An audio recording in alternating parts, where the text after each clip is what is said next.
नमस्कार। News nation के इस यूट्यूब मंच पर आप सभी का स्वागत है। आज इस समय जब देश में सबसे ज्यादा चर्चा कहीं कानपुर की हो रही है, कानपुर किस वजह से जो है सुर्खियों में है उस पर सवाल है, लेकिन वहां जब जांच बढ़ती है तो जैसे कुछ चीजें तय होने लगी हैं, ऐसे लगने लगा है हम लोग कोई फैसला नहीं सुनाते, हम लोग उन चर्चाओं की बात कर रहे हैं जो चर्चाएं शुरू होती हैं। वो कहीं ना कहीं रिश्ता जुड़ता है पीएफआई से।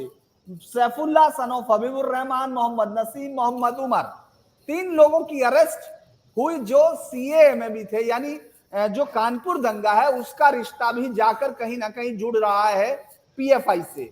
बहुत सारे चाहे एंटी सीए प्रोटेस्ट हो या इससे पहले अगर हम लोग शुरुआती तमाम चीजों की बात करें बहुत सारे केसेस के, तो पीएफआई की तरफ उंगली घूमती है, पीएफआई पर सवाल खड़े होते हैं और अक्सर ये बहुत चर्चा होने लगी कि आखिर पीएफआई को बैन क्यों नहीं किया जाए, क्यों पीएफआई को इस पूरे गार्ड के बीच में रहने दिया जाए कि जिस तरह से तमाम सवाल अक्सर उस पर उठते हैं और खासतौर से आतंकी गतिविधियों को अगर हम लोग उस तरह के भी कुछ केस दिखाई देते हैं।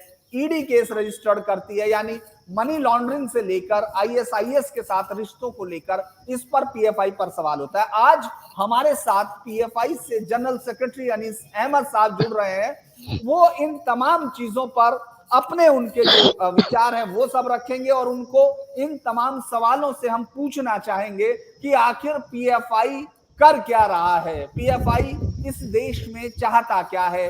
इस तरह के सवाल हम उनसे शुरू करेंगे। मेरे साथ यासिर होंगे बेंगलोर से और मेरे साथ रुमानुल्लाह खान जो हमारे इन्वेस्टिगेशंस के यहाँ दिल्ली का तमाम दिखते हैं, पूरे देश में इन्वेस्टिगेशन। आपका बहुत बहुत स्वागत है अनीस साहब, यासिर जी आपका और अनीस साहब। सबसे पहला यही है कि आखिर हर जगह पीएफआई क्यों है? जहां भी हम लोग शांति की बात करते हैं, केरल से शुरू हुआ संगठन, उत्तर प्रदेश, नॉर्थ ईस्ट, जहां भी हम लोग सवाल उठाते हैं तो आखिर पीएफआई पर क्यों पहुंचती हैं उंगलियां, सिरे, तार? देखिए, पिछले चंद सालों से अगर आप एक ट्रेंड देखेंगे तो इंडिया में कहीं पर भी अगर कुछ भी हुआ तो एक प्री डिफाइंड टेम्पलेट है, यानी कुछ होने से पहले ही लोग आपको बोल देंगे कि ये पीएफआई ने किया है। यानी इसमें कोई भी अभी से आपको और मुझे आश्चर्य होने की बात नहीं है। आज और आगे भी जाकर कुछ होगा, आप देखेंगे हर चीज में पीएफआई का नाम लाया जाएगा। मिसाल देख लीजिए, खरौली में भी आपने देखा सबसे पहले आकर इसके पीछे पीएफआई लिंक बताया गया, लेकिन वहां एसपी ने आकर कहा कि पीएफआई लिंक नहीं है। फिर आपको याद होगा खरगोन में भी पीएफआई लिंक बताया गया, कुछ भी पीएफआई लिंक वहां पर इंटायर इन्वेस्टिगेशन में कुछ भी पीएफआई लिंक नहीं है। इससे पहले आप सीए एनआरसी भी देखेंगे, पीएफआई को मास्टरमाइंड बताया गया, कुछ भी वहां पर नहीं हुआ। ये तो क्या हो रहा है कि प्री डिफाइंड एजेंडा है। अब सवाल होता है क्यों? नेचुरल बात है, लेकिन पॉपुलर फ्रंट ऑफ इंडिया का एक बहुत सारे फोकस एरिया में हम काम करते हैं। हमारा एक इम्पोर्टेंट फोकस एरिया है कि हमें लगता है कि इंडिया के लिए सबसे बड़ा एक खतरनाक पॉलिसी, एक आइडियोलॉजी जो है वो आरएसएस का जो एक डिवाइडिंग हेट पॉलिटिक्स है, जो नफरत की सियासत वो कर रहे हैं। उस नफरत की सियासत और नफरत की आइडियोलॉजी के खिलाफ पॉपुलर फ्रंट ने डे 1 से अपना एक स्ट्रॉन्ग स्टैंड लिया है। और खुद आरएसएस मानती है, बीजेपी मानती है कि आज इंडिया में ग्राउंड में, फील्ड में उनका सबसे बड़ा ऑपोजिशन पॉपुलर फ्रंट है। दूसरे होंगे, ट्विटर पे होंगे, सोशल मीडिया पे होंगे, लेकिन ग्राउंड में आरएसएस को एक बहुत बड़ा ऑपोजिशन पॉपुलर फ्रंट है। तो अब जब ऐसा एक ऑपोजिशन है तो अब क्या लगता है, जब ये बीजेपी पावर में आएगी, जब एक आरएसएस के लोगों के हाथ में हुकूमत आएगी, क्या वो हमारे से लाइट बिहेव करेंगे? नहीं, वो हर चीज को इस्तेमाल करेंगे हमें टारगेट करने के लिए। वही हो रहा है। तो ये जो भी एलिगेशन आ रहे हैं एक्सपेक्टेड है, ये पॉलिटिकल वेंडेटा है बीजेपी का हमारे अगेंस्ट। अनीस साहब 2022 चल रहा है, ये अनीस साहब 2022 चल रहा है और आपका कहना है कि पिछले कुछ समय से ये तमाम चीजें शुरू हुई हैं।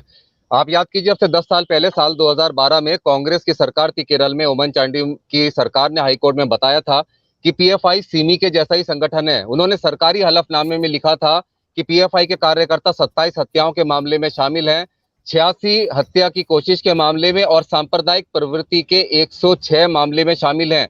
और इसके 2 साल के बाद ही साल 2014 में एक और हलफनामा केरल सरकार की तरफ से दाखिल किया गया, जिसमें कहा गया कि धर्मांतरण में पीएफआई जुटा हुआ है और साथ ही समाज का इस्लामीकरण करना चाहता है। ये तमाम चीजें 10 साल पहले से हैं, लेकिन अब पब्लिक डोमेन में इस पर चर्चा होने लगी है। क्या ये सही नहीं है?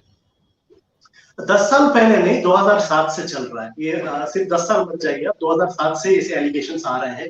अब पहली बात इसमें आप देखिए, एलिगेशंस लगाना और एलिगेशंस प्रूव होना, ये दो बड़ी बातें हैं, समझे।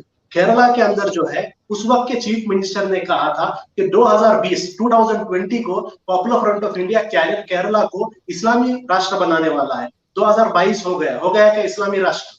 नहीं हुआ ना। तो इस तरीके के एलिगेशन नहीं, जो इतना है आसान थोड़ी है चाहने में और उसे अमली जामा पहनाना कोई आसान मामूली बात थोड़ी है कि मतलब आप कोई चाहेगा तो वो हो जाएगा ऐसे। लेकिन ये तमाम चीजें तो होती रही हैं, लेकिन अब मेरा सवाल ये है कि पब्लिक डोमेन में अब चर्चा में ये तमाम चीजें आने लगी हैं। एक आम आदमी भी पीएफआई के बारे में जानता है और इस बारे में कि पीएफआई की क्या आइडियोलॉजी है और किन चीजों में शामिल है उस पर वो चर्चा करता है। तो ये फर्क पिछले 10-12 साल में आया है, क्या इस बात को आप मानते हैं? 10-12 सालों में पॉपुलर फ्रंट ऑफ इंडिया की मकबूलियत और बढ़ गई है। 10-12 साल पहले हमें कोई जानता भी नहीं था, लेकिन अभी ये एलिगेशंस की वजह से आप देखेंगे इंडिया के अंदर गांव-गांव में लोग पॉपुलर फ्रंट को जान रहा है। हमारा ग्रोथ अगर देखेंगे, आप भी उस चीज से इनकार नहीं करेंगे। आज से 2007 में हम सिर्फ 3 स्टेट्स के अंदर थे, आज इंडिया के 18 स्टेट्स के अंदर है। तो हाँ, ये जो एलिगेशंस लगा रहे हैं, इन्होंने हमें एक इनडायरेक्ट पब्लिसिटी दिया है, लेकिन लोग जब इस एलिगेशंस के बारे में रिसर्च करते हैं उन्हें पता चलता है कि इसके पीछे कुछ भी नहीं है। और इसीलिए आप देखते हैं पॉपुलर फ्रंट की मकबूलियत और सपोर्ट इंक्रीज हो रहा है, क्योंकि पब्लिक रिजेक्ट कर रही है एलिगेशंस। लेकिन अनीश में एक बात ये भी है, जब 2006 में शुरुआत हुई पॉपुलर फ्रंट ऑफ इंडिया की, तो उस समय जो है नेशनल डेमोक्रेटिक फ्रंट था, कर्नाटक के कुछ संगठन थे, और आरोप ये भी लगा कि सिमी को जो बैन किया था उसके वर्कर्स भी आपसे जुड़े थे। क्या ये सही है, वो जुड़े? देखिए, इसमें एक वेरी इंपॉर्टेंट चीज है, सिमी रिग्रुपिंग जो है हमारे पर एक बहुत पुराना एलिगेशन है। सिमी बैन हुआ 2001 में और पॉपुलर फ्रंट ऑफ इंडिया जो है 3 संगठनों को मिलाकर बनाया गया, एनडीएफ, केएफडी और एमएनपी। तो एनडीएफ जो है शुरू हुआ 1994 में, तो एनडीएफ शुरू हुआ 1994 में और सिमी बैन हुआ 2001 में। तो सिमी बैन होने से पहले ही एनडीएफ कैसा बना? तो इसका मतलब जो रीग्रुपिंग के बारे में बता रहे थे, यानी 1994 में ही सिमी का रीग्रुपिंग हो गया क्या? तो ये गलत बात है। ये असल में लोग हिस्ट्री नहीं जानते, वो लोग ऐसी बात कहते हैं। तो पॉपुलर फ्रंट के अंदर अभी आपने कहा कि क्या पॉपुलर फ्रंट के अंदर सिमी के लोग जोड़ेंगे? पॉपुलर फ्रंट के अंदर जो है, अगर जो आदमी देश की आइडियोलॉजी को नहीं मानता, देश के कॉन्स्टिट्यूशन को नहीं मानता, उन्हें पॉपुलर फ्रंट के अंदर जगह नहीं है। पॉपुलर फ्रंट के अंदर कांग्रेस वाले भी मिलेंगे, पॉपुलर फ्रंट के अंदर आपको एक्स सीपीएम वाले भी मिलेंगे, पॉपुलर फ्रंट के अंदर अलग अलग पॉलिटिकल पार्टी के लोग आपको मिलेंगे। लेकिन कंडीशन ये है, आपको देश के संविधान को मानना होगा, वो कंडीशन है। तो मैं कुछ लोगों के नाम आपको दे देता हूं। EM Abdul Rahman sahab, former chairman and ECM PFI position में है। All India general secretary SIMI 1980, 81, 1982, 83 and former state president SIMI, ये आपके यहाँ है। Professor P Koya, national vice chairman PFI, ये अंसार थे सिमी के 1978-79। E Abu Bakar, all India president SDPI, Kerala state president SIMI के थे 1982-84। P Abdul Hameed, former state general secretary PFI, state secretary SIMI 86-87। Mohammad Ali, SCM PFI, former Mallapuram DCM SIMI. K Sadat, state general secretary अंसार सिमी 1994।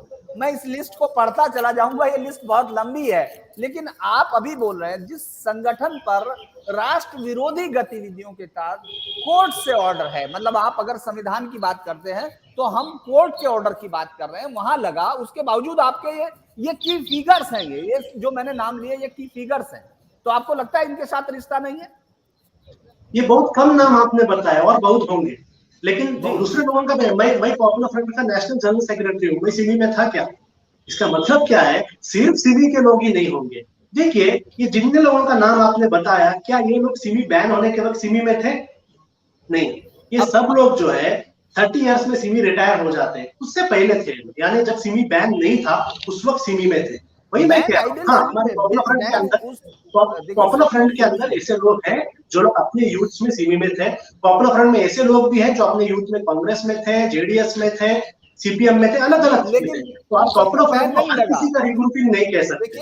अगर आप सिमी के चंद लोगों की वजह से सिमी रिग्रुपिंग हो जाता है, तो कांग्रेस या जेडीएस के चंद लोग होने की वजह से कांग्रेस या जेडीएस रिग्रुपिंग का भी आप थियरी ला सकते हैं।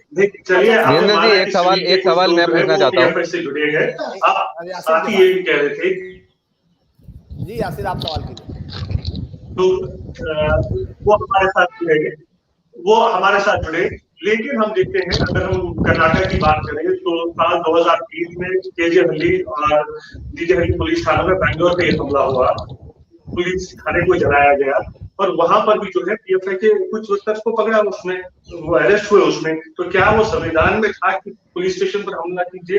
और साथ ही ये भी कि आप ऐसे मुद्दे उठाते हैं जो इमोशनली अटैच्ड है मुस्लिम समुदाय से, उन्हें आप आगे करते हो, उस पर आप खुद आगे बढ़ रहे हो अपनी राजनीति में।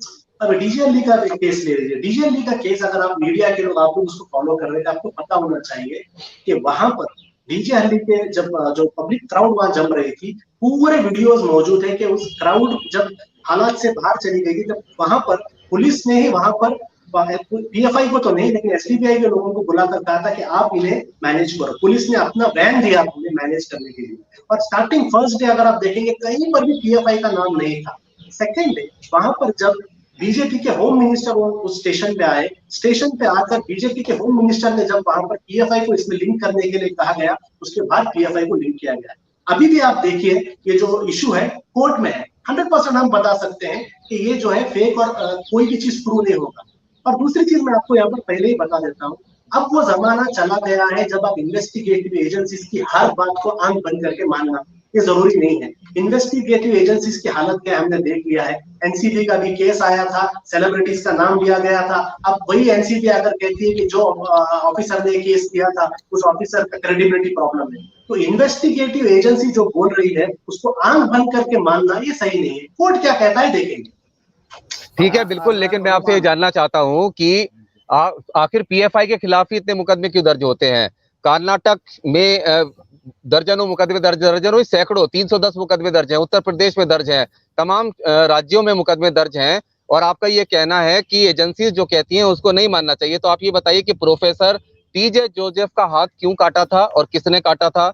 2016 में बेंगलुरु में आरएसएस कार्यकर्ता आर रुद्रेश की हत्या किसने की थी? 2016 में बजरंग दल कार्यकर्ता के राजू की हत्या किसने की थी? 2017 में बंतवार शहर में शरद जो आरएसएस कार्यकर्ता था उसको चाकू किसने मारा था? कौन लोग गिरफ्तार हुए थे? और 2019 में सबसे महत्वपूर्ण नरसिम्हा राजा से कांग्रेस विधायक तनवीर सैल की हत्या की कोशिश में कौन लोग गिरफ्तार हुए थे? और उनके खिलाफ चार्जशीट भी हुई है, तमाम चीजें हुई हैं। तो अब इस मामले में आप क्या कहेंगे? क्या एजेंसीज का क्या रुख रहा है इसमें और कौन लोग गिरफ्तार हुए हैं? इस पे थोड़ा आप रोशनी डालेंगे? एक एक पॉइंट मैं आपको बता देता हूँ। आपने कहा टीजे जोसेफ का हाथ काटने का, क्या उसके बाद कोर्ट का ऑर्डर क्या था? थोड़ा वो भी बताइए। कोर्ट का ऑर्डर क्या था? कोर्ट ने ऑर्डर में कैटेगरिकली कहा था PFI as a organisation is not involve, as a organisation is not involve. PFI as a organisation ने कॉन्स्पिरेसी में इन्वॉल्व नहीं था और ना तो इसे अटैक का ऑर्डर दिया। ये भी थोड़ा कोट करना चाहिए। दूसरा चीज आप बता रहे हैं तनवीर सेठ का, तनवीर सेठ के ऊपर जो अटैक हुआ था किसने कहा? पॉपुलर फ्रंट का मेंबर है। क्या उस वक्त कर्नाटका के स्टेट ने तब एक प्रेस कॉन्फ्रेंस करके क्लैरिटी दिया कि ये जो बंदा है जो अरेस्ट हुआ था वो कोई पॉपुलर फ्रंट का मेंबर नहीं, एक लोकल राउडी था। उसके बाद जो एक कर्नाटका के अपने लंबे लिस्ट पड़े हैं वो 27 लिस्ट है। वो 27 लिस्ट किसने इशू किया था? शोभा करंदलाजे ने इशू किया था, बीजेपी की एमपी ने। उस शोभा करंदलाजे की उस लिस्ट को अलग अलग चैनल में रिव्यू किया था और रिव्यू में पता चला ऐसे ऐसे कत्ल के इल्जाम जो पॉपुलर फ्रंट के ऊपर डाले हैं उसका अगर एफआईआर और चार्जशीट पड़ेंगे, थोड़े मर्डर ऐसे भी हैं जिसमें बहन ने भाई का मर्डर किया है वो भी हम पर डाल दिया गया था। एक मर्डर में एक आदमी दीवार से नीचे गिर गया, दीवार से नीचे गिर कर मर गया, वो भी हम पर डाला गया था। एक तरफ तो आदमी जिंदा था, मरा भी नहीं था, जिंदा था, उसका मर्डर भी केस हमारे ऊपर डाल दिया गया था। तो वापिस मैं बताता हूँ, ये फलां लोग क्या कहते हैं, फलां लोग क्या कहते हैं, विकिपीडिया में हमारे खिलाफ क्या क्या इल्जाम है वो नहीं। कितने जगह में पॉपुलर फ्रंट ऑफ इंडिया का आप कहते हैं कि पॉपुलर फ्रंट ऑफ इंडिया इसमें इन्वॉल्व है करके आया है। लेकिन केरला की अगर हम बात करें, हाल ही में वहां पे आरएसएस कार्यकर्ता की हत्या हुई, उसमें भी जो है पीएफआई के लोगों को पकड़ा गया है। ऐसे नहीं है कि कुछ केसेस ही हैं, कई केसेस है जहां पे पकड़ा गया है, साफ तौर पर उसकी पीएफआई ने किया था। क्या अगर आप बोलते हैं वो पीएफआई के एक ऑर्गेनाइजेशन के तौर पर नहीं हुआ था, आपने दरकिनार किया खुद को उन कार्यकर्ताओं से अगर बात नहीं थी? देखिए इसमें आपको जो है लोकल पॉलिटिक्स समझना होता है। जब आप फील्ड में रहते हैं आपको फिक्स पता होता है कि जब भी कोई ऐसा एक इंसिडेंट होता है, एक कम्युनल इंसिडेंट होता है, वहां पर नॉर्मली जो होता है एक बीजेपी लीडर्स का एक जबरदस्त प्रेशर होता है। आप लोग मीडिया वाले आप देखते होंगे किस तरीके से वो लोग पुलिस स्टेशन में जाते हैं और पुलिस स्टेशन के बाहर धरना देते हैं, पॉलिटिकल प्रेशर होता है। इन पॉलिटिकल प्रेशर्स में नॉर्मली पुलिस क्या करती है, इनको पैसिफाई करने के लिए सबसे इजी टारगेट पॉपुलर फ्रंट के लोगों का नाम देती है। बहुत सारे जगह में हमने यहाँ तक देखा है कि बीजेपी लीडर स्टेशन में आकर स्पेसिफिकली कहते हैं फला पॉपुलर फ्रंट के लीडर का नाम इसमें अटैच कर दो, फला स्पेसिफिकली नाम वो लोग बताते हैं और ऐसा नाम डाला गया है। अब मैं आपको दूसरा सवाल इस पे लाता हूँ। आपने बहुत बड़ा लिस्ट हमारे खिलाफ पढ़ा है, इसमें आपने बहुत सारा लिस्ट हमारे खिलाफ पढ़ा क्राइम का। सिर्फ केरला के अंदर आरएसएस के ऊपर 200 से ऊपर सीपीएम कार्यकर्ता के मर्डर का केसेस है, सिर्फ आरएसएस पर। अगर एक क्रिमिनल के हिसाब में अगर हम देखेंगे, हम उनके सामने जो है स्कूल जाने वाले बच्चे हैं, 0.01% उतने क्रिमिनल केसेस उन पर है। समझे? तो जो इसको लेकर आप हम पर एक्शन डाल रहे हैं, हम उससे बच्चे हैं। नहीं, आप प्रिंसिपल बनना चाहते हैं, ये बताइए। दरअसल दूसरी चीज कोई नियत नहीं है उसमें। नहीं, देखिए उसमें लिखा है कि 21 के 21 जो केसेस थे पी कोया वाले मामले में, सब आपकी पार्टी के थे, ये तो आप मानेंगे। रुद्रेश वाले में 5 केस में, पी कोया वाले मामले में जो उनका हुआ था, उसमें तो चार्जशीट फाइल हुई, उसमें तो कन्विक्शन हुआ, उसमें जो मेंबर्स थे वो trial of the case was completed. ये जो हुआ 2016 में 21 एक्यूज जो थे वो सब आप ही के उसके थे मेंबर्स। 21 कौन सा केस बताइए? पी कोया केस है, वो और केस होता है। प्रोफेसर पी, माफ कीजिएगा, पी कोया मैं बोल रहा था, प्रोफेसर जो माइल पुलिस स्टेशन का केस था, जिसमें कि मैं बता रहा हूँ 23/4/2013 को जो ऑर्गेनाइज एक ट्रेनिंग कैंप जो हुआ था नारथा कन्नूर डिस्ट्रिक्ट में, after entering the criminal conspiracy impart training of Muslim youth on use of explosive and weapons into intention of the, इसमें अनलॉफुल अथॉरिटी का केस रजिस्टर्ड हुआ था, चार्जशीट फाइल हुई थी ऑनरेबल एनआईए कोर्ट एर्नाकुलम में अगेंस्ट 22 पर्सन, ठीक है, और trial of the case completed, और उसमें जो है द कन्विक्शन 8/1/8/21 हुआ। ये केस में तो कन्विक्शन हुआ एर्नाकुलम में।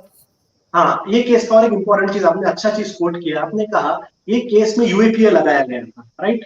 लेकिन केरला हाईकोर्ट ने उस यूएपीए को निकाल दिया, क्योंकि केरला हाईकोर्ट को उस केस में कहीं पर भी एक टेरर एंगल नहीं दिखा।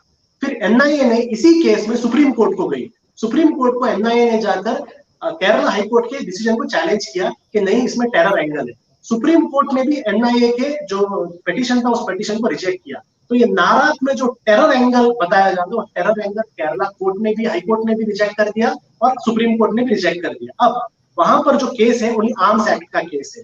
आर्म्स एक्ट का केस में भी ये जब इशू हुआ था, एग्जैक्टली उसी वक्त हमने प्रेस कॉन्फ्रेंस करके कहा था, पॉपुलर फ्रंट ऑफ इंडिया का एक पब्लिक कैंपेन होता है, हर साल चलाते हैं, जिसको हेल्थी पीपल हेल्थी नेशन कहते हैं। वहां पर जो है हम लोग योगा और other physical education programme public में होते हैं, छुपा हुआ नहीं होता, किसी कंपाउंड के अंदर नहीं होता, पब्लिक के अंदर होता है।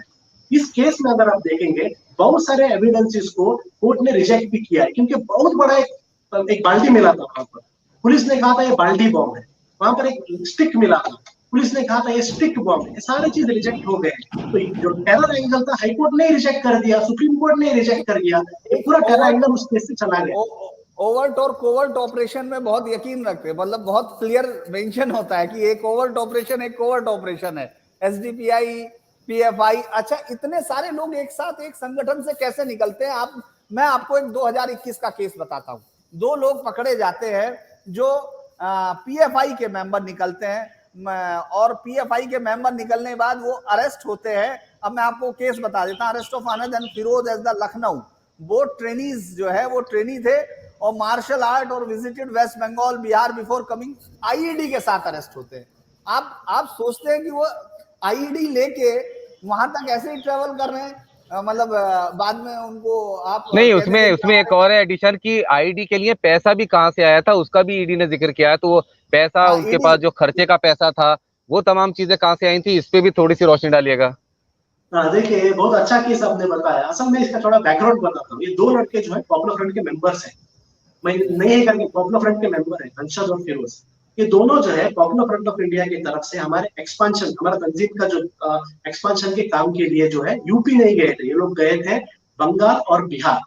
बंगाल और बिहार से जब अपना प्रोग्राम करके ट्रेन से मुंबई आ रहे थे, मुंबई आने के वक्त ऑल ऑफ अ सडन इनका फोन नॉट रीचेबल हो गया।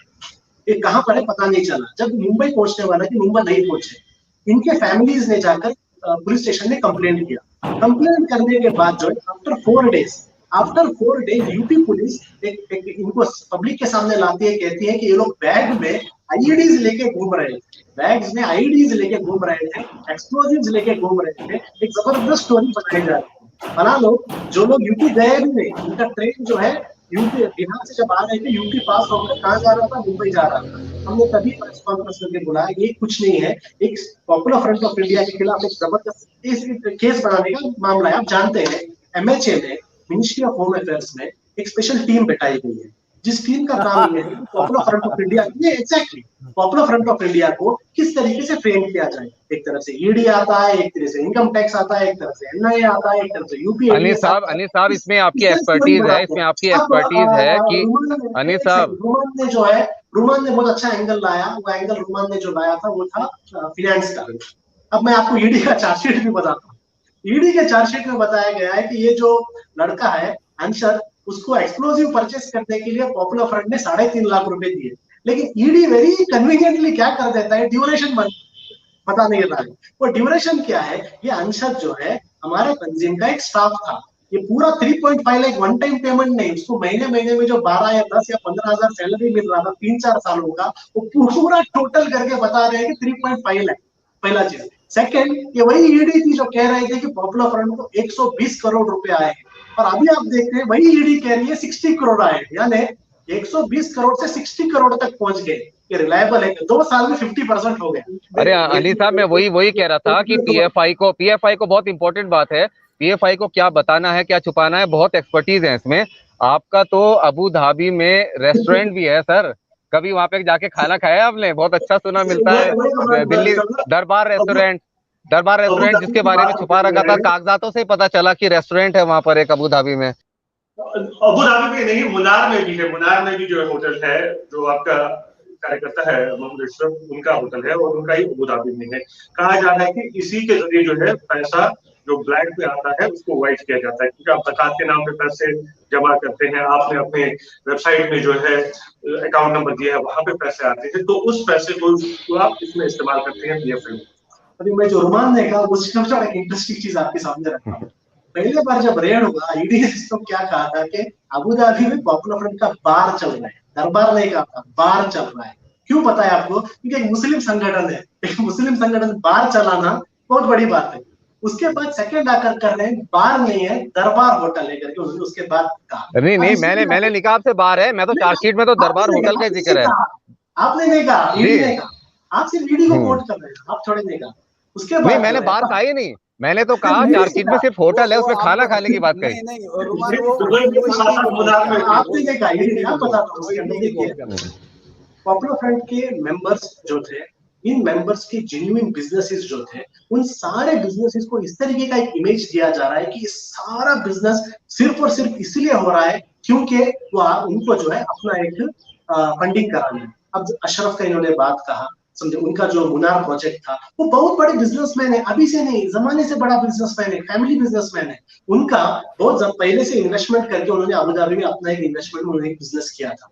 फिलहाल यहाँ पर मुनार में जो है उनका एक बिजनेस चल रहा है, वो अकेले नहीं है, बहुत सारे दूसरे लोग भी हैं उसके अंदर, नॉन मुस्लिम्स भी हैं, मिलकर वो लोगों ने एक प्रोजेक्ट चला रहे हैं। अब देखिए, कहीं पर भी अगर आपको एक ऑर्गेनाइजेशन को डिफेंड करना है, वेरी सिंपल है, आपको क्या करना है कि स्टोरी बनाना है। अब ईडी का चार्जशीट पढ़िए, वो चार्जशीट में स्टोरी कैसा है कि ये लोग मिलकर एक बहुत बड़ा प्रोजेक्ट कर रहे हैं, वो प्रोजेक्ट से जो भी पैसा आएगा वो पैसा पॉपुलर फ्रंट के लिए इस्तेमाल होगा। पहला चीज, कितना पैसा आया, वो पैसा कहाँ इस्तेमाल होगा, मनी ट्रेल क्या है, ये आपको कहीं पर भी पूरे चार्जशीट में आपको मिलने वाला नहीं है। मैं वही बताता हूँ वापस यहाँ पर कि देखिए, स्टोरी बनाने में हम भी एक्सपर्ट है। अगर आप हमें चार्जशीट बनाने के लिए बोलेंगे, उससे अच्छा हम भी बना देंगे, आप भी बना देंगे स्टोरी। नहीं, वैसे तो अभी भी आप अच्छी वैसे भी बना रहे हैं, बहुत मुश्किल चीज है। आप अभी भी अच्छी। ईडी का बताता हूँ मैं, ईडी का कन्विक्शन रेट क्या है इंडिया में? ईडी का कन्विक्शन इंडिया में 96% है, 4% कन्विक्शन रेट, यानी 96% टाइम ईडी फेल हुआ है। क्यों? क्योंकि 96% केस फेक है। तो इस ईडी का क्रेडिबिलिटी क्या है? एनआईए का कन्विक्शन रेट ठीक है कि नहीं है, ये बताइए, फिर मैं एनआईए का बताता हूं आपको। आईएसआई उमर अल हिंदी का केस है, जो केस क्रिमिनल कॉन्स्पिरेसी हैच की गई थी तमिलनाडु, याद होगा आपको, केरला और तमिलनाडु में आपको अच्छे से याद होगा। डाइस का केस है, तो 5/2016 का है, कोची का है, आपको याद होगा।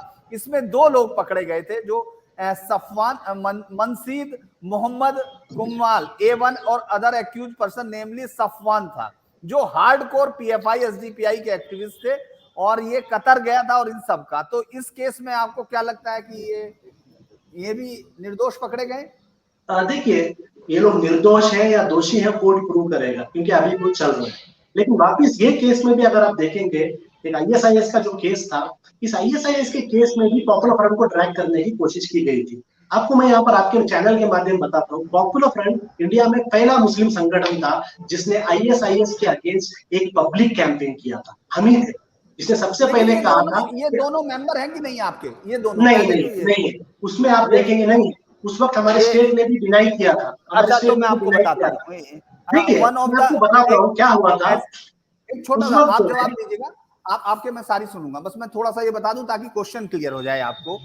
ये जो है member of PFI frontal organisation India fraternity forum, he was also active online propagating radicalized Islamic ideology. He was also one of the administrator of group SDPI Keralam, Facebook के उस पर था। सफवान जो है वो नेशनल डेवलपमेंट फ्रंट से 2006 तक रहा, active member with Vailathur unit है, और 2011 में जबकि रिनेम्ड हुआ popular front, he was the continue active member of new organisation. ये आप उसको मानते हैं कि नहीं, क्योंकि he was working with the Tejas daily? देखिए, एक आदमी अगर पॉपुलर फ्रंट में था, पहले था, और आइडियोलॉजिकली डिफरेंस की वजह से पॉपुलर फ्रंट छोड़ जाते हैं, छोड़ने के बाद वो किसी ऐसे चीजों में जुड़ जाते हैं, हम उसका आंसरेबल नहीं होते। क्योंकि क्या होता है कि बहुत से लोग, ये जो केस है आपने सिर्फ 2 लोगों का नाम बताया, इसमें और लोगों का भी नाम है, उसमें और लोगों का भी नाम है, लेकिन उनका भी उस वक्त भी और लोगों का भी नाम है उसमें, जिनका PFI लिंक बताया गया था जी, और भी लोगों का नाम है। लेकिन उसमें आप देखेंगे नहीं और थोड़े, उसमें क्या किया था, उसी वक्त केरला स्टेट ने जो है प्रेस कॉन्फ्रेंस करके क्लियर एक आदमी का क्लैरिफिकेशन दिया था कि ये लोग 30 साल तक PFI में थे, उसके बाद आइडियोलॉजिकल डिफरेंसेस की वजह से वो लोग हमारे अंदर नहीं है। देखिए, लोग आते हैं PFI में, वो कुछ एक्सपेक्ट करते हैं, उनको लगता है कि एक डेमोक्रेटिक ऑर्गेनाइजेशन है, यहाँ पर उनका एक्सपेक्टेशन कामयाब नहीं होता, वो लोग छोड़ के चले जाते हैं। अब एक आदमी एक बार एक जमाने में हमारा मेंबर था, छोड़ के चला गया, उसके बाद वो क्या क्या करते हैं हम उसका रिस्पॉन्सिबिलिटी नहीं ले सकते, वो इंडिविजुअल का। ये सारी चीजें हमने आपकी, मैं सुन रहा हूं, आप जवाब दे रहे हैं उनके बाद, क्योंकि आप अदालत की कार्रवाई को बहुत अच्छे से समझ गए हैं, क्योंकि मैंने फिर कहा ओवर्ट और कोवर्ट में है। लेकिन एक बात बताइए, एक रैली आप आयोजित करते हैं, 10 साल का बच्चा PFI की रैली में कंधे पर बैठ के हिंदू क्रिश्चियन कम्युनिटी को क्या बोलता है, और वो उसको जो है ready to items, rice, fried, grain, मैं सब बता रहा हूँ। उसके बाद वो जो वीडियो, मुझे लगता है कि आप इसमें PFI का इसके पीछे कोई मतलब नहीं, आप नहीं सिखा रहे हैं ये सब, ये कहीं और से सीख के आ रहे हैं। उस रैली में जो लोग नारे लगा रहे हैं लाइन से, आपको लगता है उनका कोई रिश्ता नहीं PFI से? क्योंकि बाकी सबका तो हम लोगों ने टेक्निकल, आपके पास बहुत अच्छे जवाब थे, क्योंकि आपको मालूम है बहुत सारी चीजें हैं, लेकिन ये तैयारी आपकी उस रैली में शायद कम रही, क्योंकि बहुत सारे लोग नारे लगाते रहे, और जिस तरह के वो नारे हैं वो किसी सभ्य समाज के नारे नहीं है। इसमें भी देखिए, आपके चैनल में हमने उसका एक क्लैरिफिकेशन दिया था। नंबर 1, PFI का आप एक वीडियोस देख लीजिए। PFI के जब भी रैलीज होते हैं, हम हमारे स्लोगन्स जो है एक प्रिंट आउट फॉर्मेट में देते हैं, और वही जो स्लोगन्स हमने दिया था वही। आपकी आवाज आएगी, हाँ कोई बात नहीं। तो PFI के जो रैलीज होते हैं, उस रैलीज में एक प्रिंटेड फॉर्मेट में स्लोगन्स होते हैं, जो हम देते हैं वही स्लोगन बोलना है। ये बच्चे ने जो स्लोगन बोला, हाँ PFI के रैली में ही बोला था, समझे। और उसके अतराफ जो लोग थे PFI के लोग थे, और अरेस्ट भी हुए हैं वो लोग, हमने वो डिनाई नहीं किया। लेकिन ये रैली में जो स्लोगन्स बोले गए हैं उसमें 2 चीजें, आपने कहा हिंदूज और क्रिश्चियन के बारे में ये स्लोगन बोला गया, उसमें एक क्लैरिटी आपको देता हूँ, कहीं पर भी हिंदू या क्रिश्चियन अल्फाज उस स्लोगन्स के अंदर नहीं था, कहीं पर भी नहीं था। वो स्लोगन का स्टार्टिंग में संगी संगी संगी वो बोल रहा था, वो बच्चा जो है संघ परिवार के खिलाफ नारे लगा रहा था। अब फिर भी, लेकिन मुझसे भी लोगों ने पूछा आप उसको एंडोर्स करते हैं, हमारे स्टेट लीडर ने तब तक प्रेस कॉन्फ्रेंस करके बुलाया कि हमारे स्लोगन्स नहीं है, उस स्लोगन्स के अंदर जो ऐसे ही वेरी वेरी क्या कहते हैं कि कंट्रोवर्शियल सेंटेंसेस बताए गए थे, हम उसे एंडोर्स नहीं करते। हमारे स्लोगन्स थे, हमने उस स्लोगन्स को एंडोर्स नहीं किया। लेकिन देखिए, इसमें एक इंपॉर्टेंट चीज आपको देखना चाहिए जो इसके बाद हुआ। अभी केरला में जो है, इसके बाद हमारे मेंबर्स अरेस्ट हो रहे हैं, आपको पता होगा हमारे मेंबर्स को अरेस्ट किया गया। लेकिन उसी केरला में हमारे प्रोग्राम से चंद दिन पहले धर्म संसद, उस धर्म संसद में मुसलमानों के खिलाफ पूरी तरीके से हेट स्पीच किया गया, कोई अरेस्ट नहीं। दुर्गा वाहिनी तलवार लेके, छोटी छोटी लड़कियों को हाथ में तलवार लेकर रैली निकालती है, कोई अरेस्ट नहीं हुआ। हम कहते हैं अगर आपको लगता है कि हेट स्पीच है, एक्शन बराबर होना चाहिए। सबसे इम्पोर्टेंट चीज ये है, सबसे इम्पोर्टेंट चीज ये है आपकी बात से, सबसे इम्पोर्टेंट चीज ये है कि अगर कोई दूसरा कुछ कर रहा है तो आप भी करेंगे। अगर उस रैली में बच्चा जो नारे लगा रहा था, वहां पर पीएफआई के जो जिम्मेदार लोग थे, अगर एक वीडियो ऐसा भी आता कि उस बच्चे को समझाते, वहीं पर उसकी काउंसलिंग करते कि बेटा अभी तुम्हारी इतनी उम्र नहीं है, तुम नहीं जानते हो चीजों को, जो तुम बोल रहे हो ये आने वाले दिनों में तुम्हारा भविष्य खराब करेंगी, तो एक अलग ही मैसेज जाता। और दूसरी चीज मैं आपसे ये जानना चाहता हूं कि आखिर ऐसी क्या वजह है कि राष्ट्रीय पर्व से लेकर आपके कई दूसरी रैलीज तक मनाने पर अलग अलग जगह पे सरकारें रोक लगाती रही हैं कि आप लोग सड़क पे कुछ नहीं कर सकते। तो कुछ तो ऐसा करते होंगे जो आप पीएफआई जैसे संगठन पर रोक लगती रहती है उसकी किसी भी छोटे मोटे प्रोग्राम को लेकर भी, ऐसा क्यों है? पहला चीज जो आपने बताया कि वहां पर उसको रोकना चाहिए था, देखिए क्या चाहिए था अगर हम बोलेंगे तो बहुत चीज हो सकते थे, ये भी हो सकता था, वो भी हो सकता, क्या हो सकता था नहीं उसके हुआ, बारे में लेकिन डिस्कस नहीं करेंगे, क्या हुआ उसके बारे में हम डिस्कस वो करेंगे। अब फॉर्मेलिटी जो थी। हुआ उसमें जो है हमारे स्टेट लीडर्स ने इमीडिएटली प्रेस कॉन्फ्रेंस बुला के जो कहा कि जो स्लोगन्स में जो कंट्रोवर्शियल चीज थी उसको हम एक्सेप्ट नहीं करते करके हमारे स्टेट ने वेरी क्लियर कर दिया। हमने उसको जस्टिफाई करने की कोशिश नहीं की। और रुमान ने जो और एक सवाल पूछा कि आप लोग ऐसा अपने प्रोटेस्ट में क्या करते हैं कि आपकी प्रोटेस्ट का कभी कभी परमिशन कैंसिल हो जाता है। हाँ, हम यहाँ पर आरएसएस को एक्सपोज करते हैं, आरएसएस के पॉलिसीज को एक्सपोज करते हैं, सिर्फ इसीलिए हमारे परमिशन कैंसिल होता है, कोई वजह नहीं। ठीक है, आपने कहा कि आप वो बच्चे ने जो स्लोगन दिया अलग उसको अलग सरकारें रही हैं, सब में हुआ है। लेकिन क्या जब ये मामला सामने आया उसके बाद आपने उस बच्चे के परिवार वालों से बात की, उन्हें बोला कि ये गलत है, ऐसा नहीं होना चाहिए, ऐसा तो नहीं किया?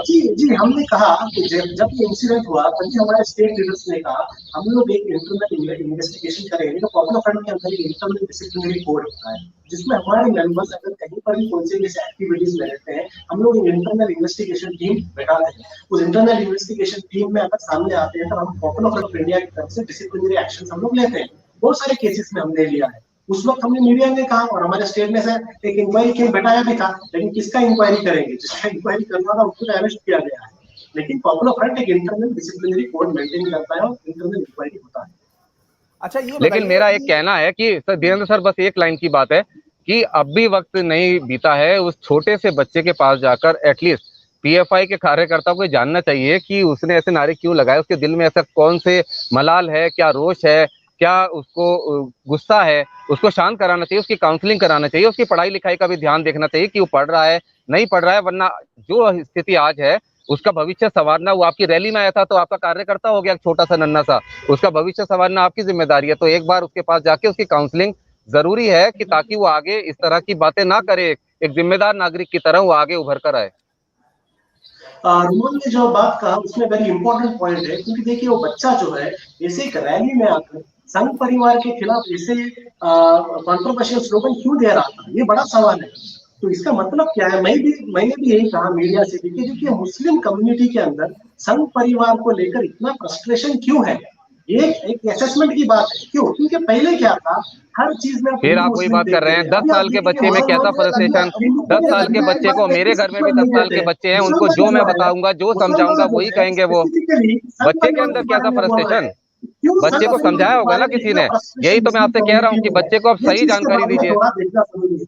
अच्छा, ये बताइए आपका एजेंडा क्या है? एजेंडा क्या है ताकि आगे किसी गलत रास्ते पे न जाए? 10 साल के बच्चे के अंदर कैसे फ्रस्ट्रेशन आ जाएगा?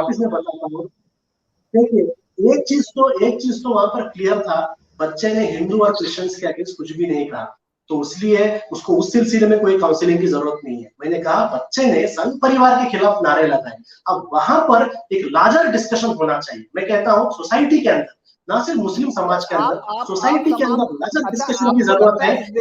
इवन एक 10 साल का बच्चा संघ परिवार के खिलाफ ना बात करता है। मुझे लगता है कि संघ परिवार को आप कुछ ज्यादा ही वेट दे रहे, क्या पूरी संगठन आपने सिर्फ संघ परिवार के लिए खोल दिया? क्या पीएफआई इसीलिए खड़ी हुई है कि संघ परिवार का सामना करना है? पॉपुलर फ्रंट के 10 या 11 फोकस एरियाज हैं। वो 10 या 11 फोकस एरिया में सिर्फ एक फोकस एरिया है कन्फ्रंटिंग हेट, और उस कन्फ्रंटिंग हेट में एक एजेंडा संघ परिवार का है, बाकी एजेंडा में वो नहीं आते। अच्छा, ये बताइए अभी आपने आपकी पार्टी की नुपुर वाले उस पर कुछ आई है प्रतिक्रिया? आपने नुपुर शर्मा वाले पर अभी तक आपका कुछ, हालांकि उनकी जान को खतरा है। हमने नुपुर शर्मा के एंटायर एपिसोड में 2-3 चीज हमें वहां पर हमने कहा कि देखिए अगर इंडियन गवर्नमेंट को चाहिए था कि immediate legal process, political process नहीं, पॉलिटिकल डिसीजन नहीं, अब जो नुपुर शर्मा के खिलाफ बीजेपी ने जो स्टेप लिया है वो पॉलिटिकल स्टेप है। यहाँ पर पॉलिटिकल स्टेप की जरूरत नहीं थी, वहां पर एक लीगल स्टेप की जरूरत थी, टाइमली लीगल स्टेप की जरूरत थी। पूरे इंडिया में अलग अलग जगह एफआईआर बनाए गए थे, उस एफआईआर पर अगर एक लीगल एक्शन ले लेते तो पूरी दुनिया में जो एक इंसिडेंट इशू हो रहा है वो इशू नहीं होता। और दूसरा भी आप देखिए, गवर्नमेंट ने बहुत गलत मैसेज दिया है। जब इंडिया के मुसलमान और सेक्युलर लोग और अलग अलग लोग, हिंदूज भी जब कंप्लेन कर रहे थे कि भाई ऐसा नहीं होना चाहिए, ये देश का हालत खराब कर देंगे, उन पर एक्शन लेना है, गवर्नमेंट ने कुछ नहीं किया। इमीडिएटली बाहर एक कंट्री में ट्विटर ट्रेंड आ जाता है, बाहर के चंद कंट्रीज में थोड़ा प्रेशर आ जाता है और गवर्नमेंट इमीडिएट एक पॉलिटिकल एक्शन लेती है। एक गलत मैसेज जा रहा है। गवर्नमेंट को देश के लोगों की ज्यादा फिक्र करनी चाहिए पहले, उसके बाद बाहर वाले क्या सोचते हैं उसकी फिक्र करनी चाहिए। तो यहाँ पर लीगल डिसीजन और पॉलिटिकल डिसीजन से पहले जो थ्रेट दे रहे हैं उनके लिए आप कुछ कहेंगे, जो थ्रेट दे रहे हैं जान की उसको तमाम संगठन? जी देखिए, किसी को भी जान की थ्रेट देने की यहाँ पर हक नहीं है। यहाँ पर एक लीगल प्रोसेस है, लॉ है, आप कोर्ट में जाइए, पुलिस स्टेशन में जाइए, एफआईआर रजिस्टर कीजिए, पुलिस है उसके लिए, वो काम पुलिस करेगी। घर में बैठ के लोग डेथ थ्रेट देंगे, ये जो चीजें हैं हमारे जैसे मुल्क के लिए ये क्या कहते हैं कि अप्रोप्रिएट नहीं है, जगह भी नहीं है। यानी कि आपको पुलिस और जुडिशरी पे पूरा भरोसा है, आप कह रहे हैं कि वो सिक्योरिटी देंगे, वो पूरा भरोसा है, आप जाइए पुलिस में कंप्लेंट किए, लेकिन आप खुद ही बोलते हैं कि नहीं पुलिस जो है वो सही से काम नहीं कर रही है, इसी सही से काम नहीं कर रही है। एक तरफ आप खुद बोलते हैं कि पुलिस में जाइए, पुलिस कर रही है, दूसरी तरफ खुद आप कंट्राडिक्ट कर रहे हैं, बोल रहे हैं नहीं ये सही जांच नहीं करते। देखिए एग्जाम्पल ऐसा ही हुआ, गवर्नमेंट का अस्पताल है, अगर उस अस्पताल में पेशेंट नहीं आते तो क्या अस्पताल बंद करेंगे? बंद तो नहीं कर सकते ना, अस्पताल है, चालू ही रहना। उसी तरीके से कॉन्स्टिट्यूशन है, कॉन्स्टिट्यूशन में प्रिंसिपल्स है, कॉन्स्टिट्यूशन में पुलिस किस तरीके से काम करना बताया गया है, गवर्नमेंट किस तरीके से काम करना बताया गया है। गवर्नमेंट पुलिस अपना काम नहीं करती है इसलिए हम लोग कॉन्स्टिट्यूशन को नहीं मानेंगे, ऐसा नहीं कह सकते ना। जब तक कॉन्स्टिट्यूशन है हमारी उम्मीद होनी चाहिए पुलिस और गवर्नमेंट को, हम लोगों को जाकर ये बार बार बताना चाहिए कि आप अपना रिस्पॉन्सिबिलिटी कीजिए। उसमें आप एक तरीका है कंप्लेंट फाइल करके, दूसरा बहुत सारा डेमोक्रेटिक प्रेशर बिल्डअप कर सकते हैं, लेकिन पुलिस और गवर्नमेंट को अपना काम करना चाहिए। एक आखिरी सवाल ये है कि आखिर इतने सारे केसेस में, इतने सारे में सब आप हैं जिसमें आपके मेंबर कन्विक्ट हो जाते हैं, आप कहते हैं कि ये पूरा देखिए संस्था नहीं कही, और जिसमें कन्विक्शन नहीं उसमें कहते हैं अभी कोर्ट हुआ है। कोई तो कारण होगा कि इतना ज्यादा आपके ही लोगों पर उंगली उठ रही है, बाकी सब पे कहां से इतनी उंगलियां हैं? आप बताओ किसी और संगठन, क्योंकि जो जमात उलेमा हिंद है या बहुत सारे संगठन है, मुस्लिम संगठन बहुत सारे हैं, उनको कोई इस तरह से किसी को नहीं, क्यों संघ का आप नाम लेके जिस रास्ते से बचने की कोशिश कर रहे हैं, आखिर इतने सारे आप ही पर क्यों है एलिगेशन? आप पर तो लोग ये सवाल करते हैं बैन तक लगाया जाना चाहिए। देखिए वापिस इसमें सिंपल पॉइंट है, जो मैंने कहा, आपको प्रॉब्लम कौन क्रिएट कर रहा है, समझे? अगर आप खामोश रहेंगे, अगर आप जो सामने जो प्रॉब्लम्स चल रहा है उस प्रॉब्लम्स के बारे में बात नहीं करेंगे, आपको कुछ भी नहीं होगा, समझे? यहाँ पर जब आरएसएस की पॉलिसीज होते हैं, कम्युनल पॉलिसीज होते हैं, उस कम्युनल पॉलिसीज के खिलाफ जब आप बात करना शुरू करते हैं, आप पर अटैक्स होंगे ही। और देखिए आज इंडिया में कोई दो राय नहीं है, क्या मुझे लगता नहीं है कि इतना से ज्यादा आपने बहुत आसान कवर लिया है अनीस साहब, आपने बहुत आसान कवर लिया है। अच्छा ये बताइए, ये लोग ये भी क्लैरिटी देता हूं, एक मैं क्लैरिटी देता हूं इसमें, चलिए आपकी मैं क्लैरिटी देता हूं। आज मुस्लिम कम्युनिटी में सबसे ज्यादा वोकल ऑर्गेनाइजेशन हम ही हैं। अब देखिए हमारे ज्यादा वोकल कौन है हर एक इशू। अब ये लोग क्या चाहते हैं, मुस्लिम कम्युनिटी के अंदर ऐसा हो कि आप लोग सिर्फ आपकी उर्दू, कब्रिस्तान, इसके बारे में आप बात करें। जैसे आप सोशियो पॉलिटिकल एंगल्स में बात करना शुरू करते हैं ऐसा होगा। और जैसे मैंने आपको पहले बताया, when you speak against ideology and when that ideology has power, करेंगे आपको कोशिश की जा रही है। जवाब फिर हम लोग यहाँ खत्म करेंगे। ये भी आरोप लगता है कि आप शरिया आधारित वो चाहते हैं, कहा जाता है कि पीएफआई इसलिए लड़ता है जैसे शरिया उसको स्थापित, तो आप शरिया में और कॉन्स्टिट्यूशन में कोई कंट्राडिक्शन देखते हैं? जी हमारा कोई भी पॉपुलर फ्रंट ऑफ इंडिया का स्टैंड नहीं है इंडिया के अंदर शरिया आना है करके। Popular front of India, India का जो कॉन्स्टिट्यूशन है उस कॉन्स्टिट्यूशन के मुताबिक इंडिया चलना है, बस हमारा स्टैंड है। कभी पर भी हम देखिए प्रॉब्लम क्या है, हम नहीं कहते, दूसरे लोग हमारा स्टैंड कह रहे हैं।